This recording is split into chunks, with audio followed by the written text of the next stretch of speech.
Vous n'êtes peut-être pas la personne que vous pensez être. Prenez un instant et imaginez quelque chose d'étrange. Et si la personne que vous croyez être n'existait pas vraiment, vous avez un nom, vous avez des souvenirs, vous avez une histoire sur votre vie, mais cela ne signifie pas que c'est votre véritable identité. En réalité, il est possible que ce que vous appelez vous-même soit simplement une histoire que votre cerveau raconte. Essayons une expérience simple. Si quelqu'un vous demande «Qui êtes-vous?», que répondriez-vous?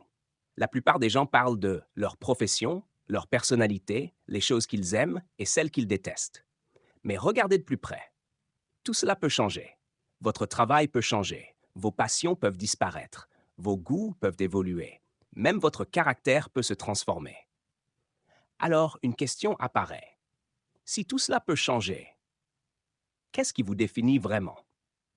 Revenons un peu en arrière. Essayez de vous souvenir de la personne que vous étiez quand vous étiez enfant. Les choses auxquelles vous croyiez alors peuvent vous faire sourire aujourd'hui.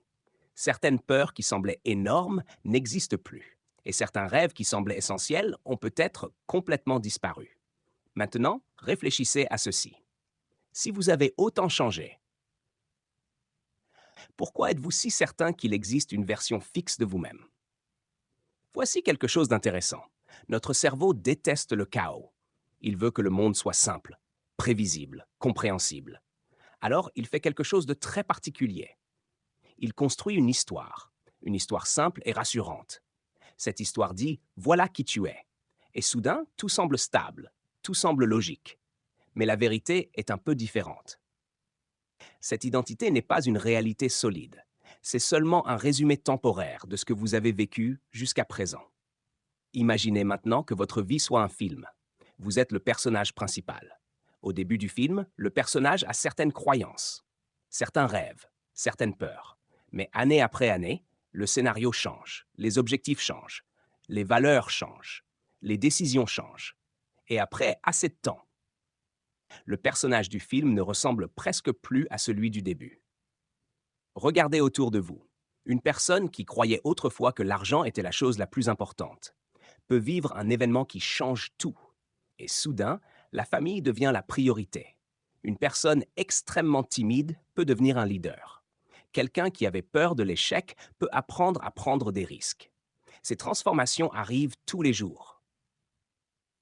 Parce que l'être humain n'est pas une chose fixe. Nous ne sommes pas des objets immobiles. Nous sommes un processus, un mouvement, une évolution. Mais il existe un piège psychologique. Un piège dans lequel beaucoup de gens tombent. Ils restent coincés dans une ancienne version d'eux-mêmes. Ils disent « Je suis comme ça. Je ne peux pas changer. Ce n'est pas ma nature. » Mais parfois, ces phrases ne sont pas la vérité. Ce sont simplement des excuses. Des excuses pour éviter le changement. Parce que changer peut être inconfortable. Changer peut faire peur. Changer signifie laisser derrière soi une ancienne identité. Mais voici la réalité que peu de gens comprennent. Votre identité n'est pas quelque chose que vous découvrez. Ce n'est pas un trésor caché. Ce n'est pas une réponse figée. Votre identité est quelque chose que vous créez. Encore. Et encore. Chaque jour. Chaque décision que vous prenez modifie légèrement la personne que vous êtes. Chaque expérience nouvelle ajoute une nouvelle couche à votre histoire. Vous n'êtes pas une statue sculptée dans la pierre. Vous êtes plutôt comme un livre. Un livre qui est encore en train d'être écrit. Et la partie la plus fascinante est celle-ci. Beaucoup de chapitres de votre livre n'existent pas encore. Ils n'ont pas encore été écrits. Cela signifie quelque chose de très important. Vous n'êtes pas limité par votre passé. Vous n'êtes pas enfermé dans vos anciennes erreurs. Et vous n'êtes pas obligé de rester la personne que vous étiez hier. À chaque moment, vous avez la possibilité de devenir une nouvelle version de vous-même. Alors peut-être que la vraie question n'est pas «Qui suis-je vraiment?» Peut-être que la question la plus importante est celle-ci. Qui suis-je en train de devenir? Parce que chaque jour, sans même vous en rendre compte, vous écrivez une nouvelle ligne dans l'histoire de votre vie. Et la page de demain est encore blanche. La seule chose qui reste à décider est très simple. Quelle histoire allez-vous écrire ensuite? Et surtout, qui voulez-vous devenir demain?